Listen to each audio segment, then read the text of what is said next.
All right. Okay, I am here. This is the Shore Issues podcast, and I'm here with Timothy Wheeler, another journalist from Bay Journal who's done some reporting about the Valley Proteins plant in Linkwood. There's a bit of a history with Valley Proteins, right? So I was kind of hoping you could give us a little bit of run up as to what their history and some of the violations they've had in the past with their pollution runoff and such. Okay. Well, the plant's been there for, you know, I guess 70 plus years or around 70 years. Um, the company that owns it now, Valley Proteins, bought it a little less than a decade ago, but it had been there under different ownership before. And it discharges into a tributary of the Transquaking River, which feeds into Fishing Bay, as I recall.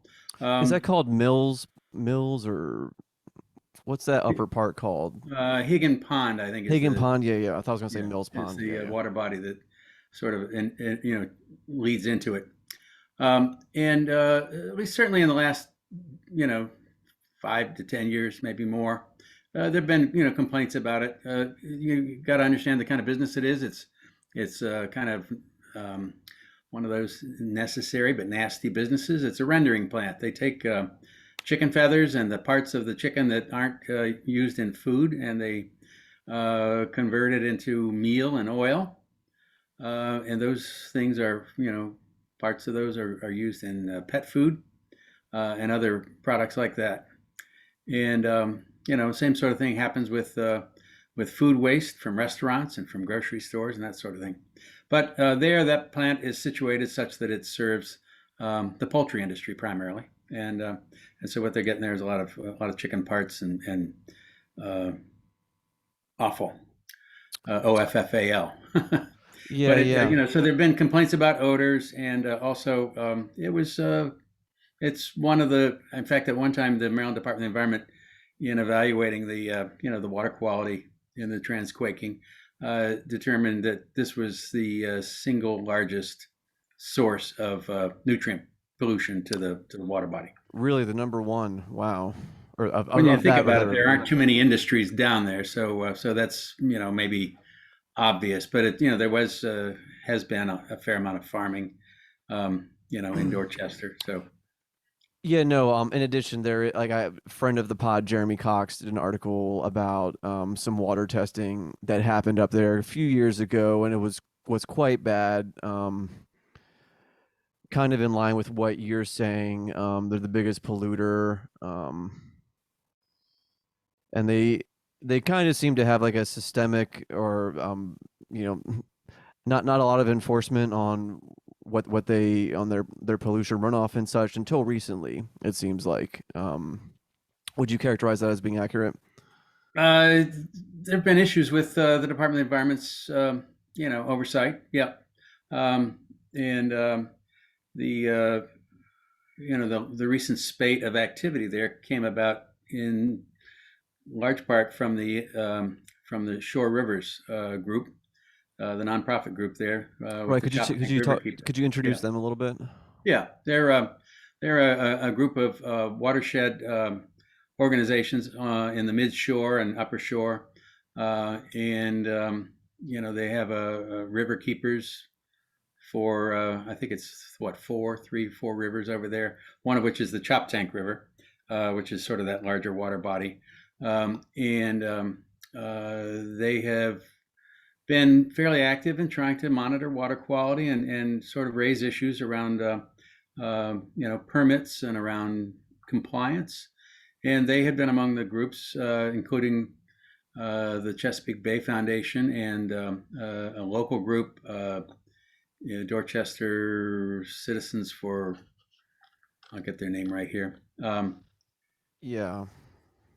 Planned Growth, yeah, Dorchester Citizens for Planned Growth, that had been raising issues around Valley Proteins, the Linkwood plant, for some time. The company has been operating on what is an expired permit, that the state had extended basically while they figured out how to, issue a new permit. Every 5 years, you're supposed to get a renewal of a discharge permit. And the idea behind that in the law is that every 5 years you look at what their record has been on meeting their permit, and you also look at what the water quality requirements are to keep the water body healthy, and you look at the technology, and you're supposed to sort of draw up a permit that tries to follow the latest technology on how to improve the water quality, and also the aim is to at the very least meet water quality standards, if not lead to zero discharge. The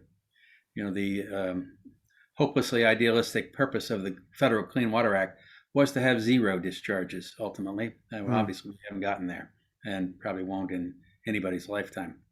But the idea is to at least meet water quality standards so that fish and aquatic critters can live there, and so that people can recreate, swim, fish, paddle, whatever, in the water.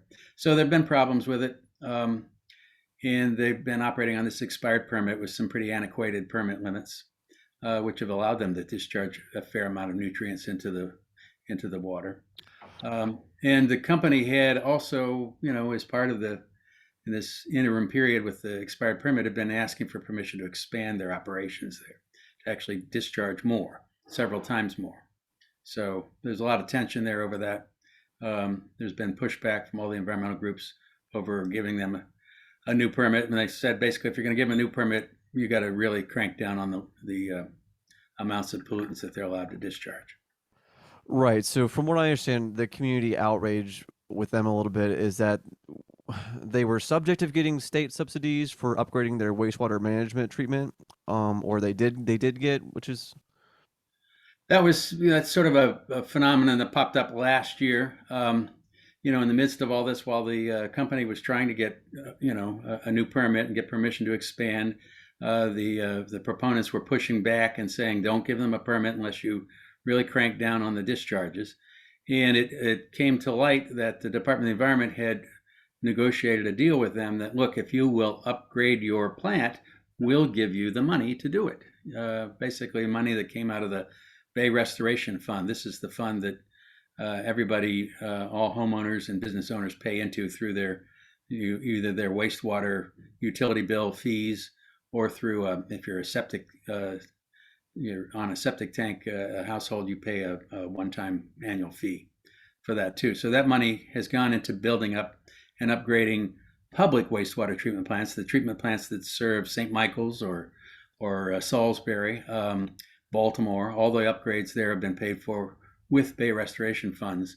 But recently, the state has begun providing those public funds to private property owners, to developers and private companies like this, to upgrade their treatment systems. And when this came to light roughly about a year ago, popped up in budget documents, there was a fair amount of outrage because this company had been, basically out of compliance. There'd been a lot of complaints, and the critics said, "Why are we using taxpayer money to help them come into compliance? They should be sort of forced to come into compliance first."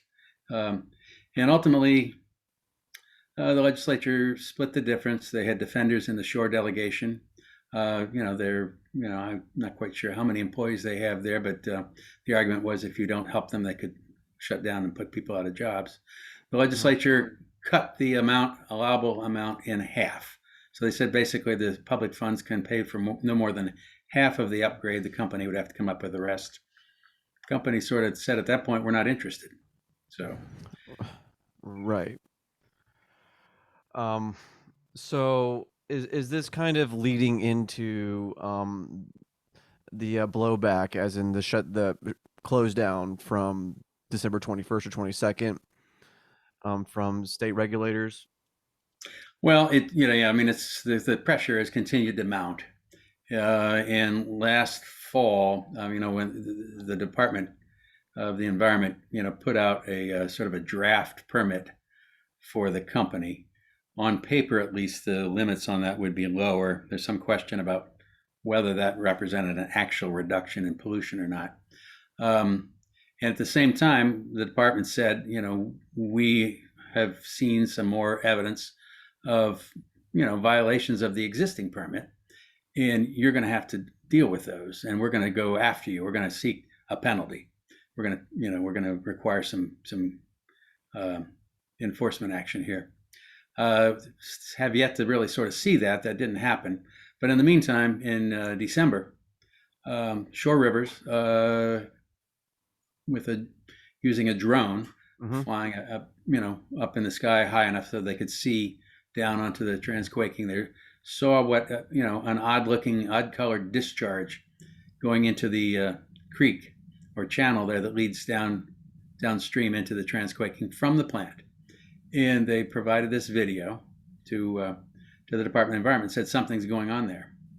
Um, you know, Private individuals can't trespass, but if you follow the rules with drones, you can get a little bit of a view of what's going on. So the Department of Environment sent an inspector out the very same day, and observed this discolored discharge, and that began a series of inspections of, I think it was 4 over the ensuing week, where they went out and found that things were, at best in disarray out there. There was evidence of spills or leaks onto the ground, of wastewater. There was sludge actually coming into the creek and covering the bottom, and there was raw, apparently chicken parts lying on the ground, and so the inspectors cited them for all that, said they had to clean it up. And meanwhile, at one point, they said basically stop discharging until you've gotten things in order. Mm-hmm. And what apparently happened, instead of, they didn't shut down the plant operations, they simply stopped discharging. They have holding ponds there, and those began to fill up. And by the last inspection just before Christmas, I think it was around the 21st, the inspectors saw that those ponds, holding ponds, were close to the brim, filled with liquid. And, they were within a foot or so, or less than a foot, of being overtopped. And at that point, they said basically you should stop doing anything until you've gotten these ponds lower, and you can meet the discharge limits that you're currently required to meet, which are not the new ones that everybody wants them to meet. So that's the point at which they basically shut down operations.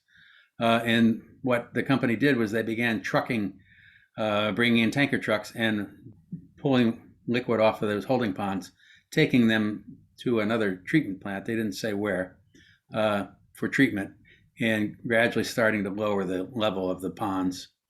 And within a couple days of that last one, just prior to Christmas Day, I think on the 23rd, late that day, Department of Environment's lawyers and the company lawyers reached a consent order that basically set the terms under which Valley Proteins could resume operations and what they would have to do. And it basically said you have to get the ponds down, you have to meet the permit limits, and you have to give us a plan within, I believe it was a month, for how you're going to upgrade this system. And they began doing some limited, apparently very limited operating again just before Christmas. And I'm not clear at this point whether they're back at full operations or not.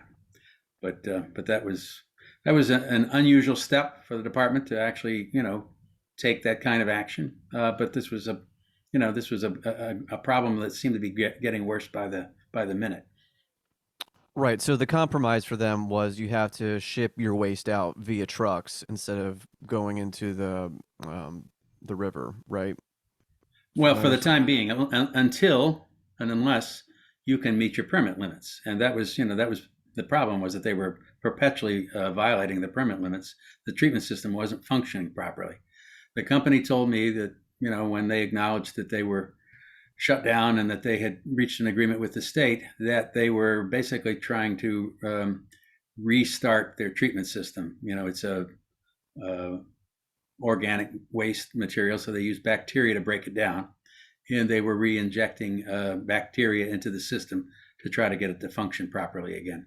So, but the dictate from the department was you shouldn't start discharging again until you can show that you're actually reducing the nutrient levels in the treated wastewater to the permit limits. And if that's not the case, then they would theoretically should not be discharging. Right. So is this problem getting back to the wastewater treatment plant just being old and outdated and over polluting? Is that really the system that's um, creating the over pollution? It, you know, without actually being able to visit there or interview the inspectors, it's hard to say. It sounded like it was a mixture of you know, facilities that weren't working right, maybe that because of age or lack of maintenance, and just maybe some sloppy operating procedures there too. This has Hmm. been a problem with municipal wastewater plants lately too. The Baltimore's two wastewater plants have gotten in hot water as well, so to speak. Yes. Yeah. Mhm. And part of the problem there is that they've had a real staffing shortage, which they blame in part on COVID. So I don't know whether that was a function here or not, but this plant has been you know, running violations for years, so its problems predate COVID. You can't lay it on COVID. Well, yeah, that was what I was talking with about Jeremy Cox is that EIP, the Environmental Integrity Project report. I think it was 80% or 86% of the Eastern Shore chicken poultry farms are in non-compliance with MDE regulations and are just serial polluters, um, into ground and river water. Um, and it also kind of seems like I remember talking with him about a month or two ago. There was a case in Southern Maryland where some people ate some oysters contaminated with fecal matter or whatever the case was. Um, Yeah, yep. I th- reported the story on that. There was actually there was episodes of food poisoning at a couple of different beer fests, oyster and beer fests in Northern Virginia. yeah, Uh, they had been supplied by a oyster farm in Northern Virginia, but this oyster farm had actually acquired the oysters from an oyster farm in St. Mary's County. And the creek where the oysters were grown and harvested from had recently, just prior to them being shipped across the river to Virginia, uh, been hit by a pretty sizable sewage overflow. This was around the time, end of October, when there was, you know, that super high tide we had that put a couple of feet of water above ground. mm, mm, I know in Nevis we saw it up to my front steps. yeah, Um, and But they didn't get the word. The utility reported the overflow to the Department of Environment, but the Department of Environment says that because of some internal breakdown in communications, they did not pass that information along to the office within the Department of the Environment that monitors shellfish water quality for the purposes of oyster farming and for oyster harvests of wild harvest. And so they did not put out a notice to shut down that creek for harvest until the bacteria levels had gone down. So the oyster farmer, not knowing that this was a problem, harvested some of the oysters and sent them along. And you can't look at an oyster and tell whether it's got harmful bacteria in it. So that's what happened. They shipped a bunch over there, and there were illnesses, and it didn't. It took another week to 2 weeks for the word to get back to the Department of Environment that this had happened. And this is apparently not a totally uncommon thing over there. There've been a handful of other overflows in that part of St. Mary's County of the wastewater plant or the wastewater pipes, uh, which run basically, you know, along the water line there. right. Kind of going in line with the Baltimore sewage plants, also kind of having similar sort of issue. It seems like where there's just a lack of communication as to the affected parties, the stakeholders of these communities that this water is now contaminated with sewage, and I guess in that case it was a communication problem. Um, That's what the department said. I mean, there's some belief that the department is not on the ball on some of these things. There's complaints about this, and I cite the Baltimore wastewater plants as an example. Again, the issues with the Back River and Patapsco wastewater plants were brought to the department's attention or were highlighted by the waterkeeper, the harbor waterkeeper in Baltimore, who does regular sampling of the harbor water quality. They were sampling water just beyond the outfall of the Patapsco wastewater plant, and saw some sky-high bacteria counts in that sample. And they reported those to the Department of the Environment. Turns out that that plant had been basically, not meeting its permit limits for the better part of a year. Mm. And it was, it took another couple of months through the summer. Uh, Finally, the waterkeeper put out a press release at the end of August and said, there's a problem here. And at that point, the Department of the Environment publicly acknowledged it and promised to take enforcement action against the city and called them in and ordered them to develop a plan for fixing the problems. The problems there were, again, a combination of really poor maintenance. They weren't keeping the system cleaned up and shipshape. A number of the devices used to filter the water were broken, and they did not have certified operators on hand as required. And so there's questions about what kind of oversight, how frequently are these places being inspected, how tough is the department at requiring these permit holders to meet the permit limits. The case in St. Mary's County, when you just, putting the notification breakdown aside, there have been repeated wastewater overflows from that utility in St. Mary's County, Metcom.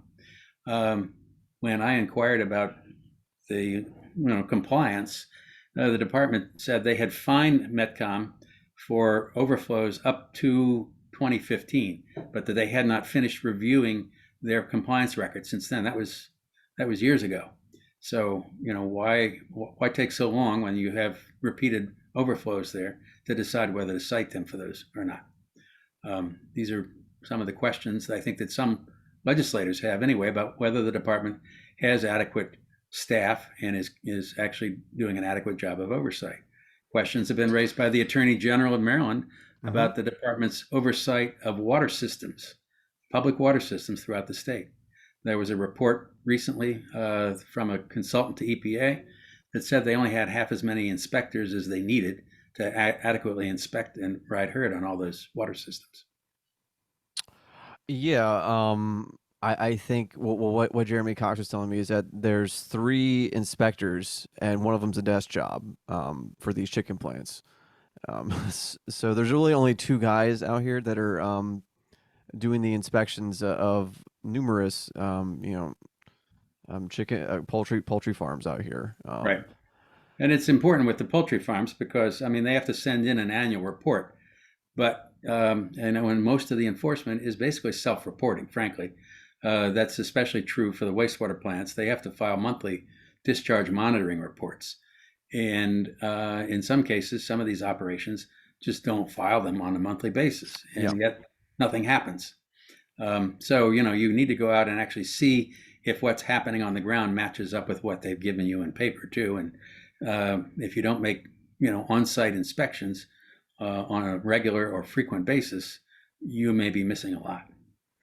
Right. Now, in the Environmental Protection Project report, that was one of the most common offenses is just having really bad paperwork or no paperwork at all around demonstrating that you are meeting these standards. Yeah. And, if they can't file the paperwork, how can you be sure that they're actually doing the work itself? Right. So Shore Rivers, so groups like Shore Rivers have to go in and fly drones over to really find out what's going on because we know these people aren't good faith actors, with their reporting on their discharges, right? Well, somebody's got to keep them honest, and unfortunately, private individuals don't have the right to go in and take samples from the outfalls from private operations. There was one case I wrote about recently where a guy who had been gone in and sampled some outfall from a private wastewater treatment plant on the Patuxent River was charged with trespassing because he had gone there to test the water and had reported the violations to the state. But he was charged with trespassing for actually venturing onto the private property. So, that's the risk. And that's why drones are about the only tool that you have for keeping tabs on these. Unfortunately, in a lot of cases, you could be violating your permit and not see it. In the Valley Proteins case, because they were pumping all this sludge out there, it was discoloring the water. so you Hmm. could see it from the air. Generally, phosphorus and nitrogen are colorless unless they create a big algae bloom, and in cold weather especially, they don't. Yeah. So, what do you think the future is for Valley Proteins? Do you think that they'll upgrade their wastewater treatment? It's a big question right now because shortly after that, at the end of the year, um, December 30th, I guess, a company in Texas, Darling Industries, I believe it was called, announced that they had reached an agreement to buy Valley Proteins. Uh, Valley Proteins is got about, I think it was 17 processing plants, rendering plants, and fat processing plants around the country. Yeah. Uh, Darling Ingredients, that's what it was, Darling Ingredients, based in Irving, Texas. It has international holdings. They are basically worldwide, much bigger company. They agreed to buy Valley Proteins lock, stock, and barrel for $1.1 billion. So they've got a lot of money. Will they spend the money to fix up this plant, or will they basically walk away from it? That would be the question. Against once this deal closes, and I haven't seen word that it has yet. What was the Uh, name of the group that's buying them? Darling Ingredients, Darling. Darling. Yeah, I can send you a link to the press release. Okay. So yeah, so that would be the question. Are they? Valley Proteins wasn't poor. They were a money making operation too. They have operations throughout the eastern seaboard and in the Texas, Oklahoma, and New Mexico area. Um, Right. Well, we know the poultry industry kind of has a lot of private ownership by like just a few firms. yeah, As we know. I didn't know if it was. Darling was one of those. But Uh, I thought Tyson Farms and yeah. Allen Farms were those type of people. They may have some, investment interest there. They certainly have a client relationship, and it would be, if that plant were to shut down, that would put the processors in particular, force them to find another place to haul that stuff. The next nearest plants are either in Pennsylvania, New Jersey. There is a processing plant. Valley Proteins has a processing plant in Baltimore, which handles, I gather, mainly food waste and restaurant waste and that sort of thing. So, but there would be a gap on the shore for sure, Right. and it would be costly to haul it farther away. The trucking costs are not inconsiderable at this point. Okay. Right. Okay. Well, I think that should wrap it for the big chicken situation. Thanks so much, Tim, for being here and talking to me. My pleasure. All right.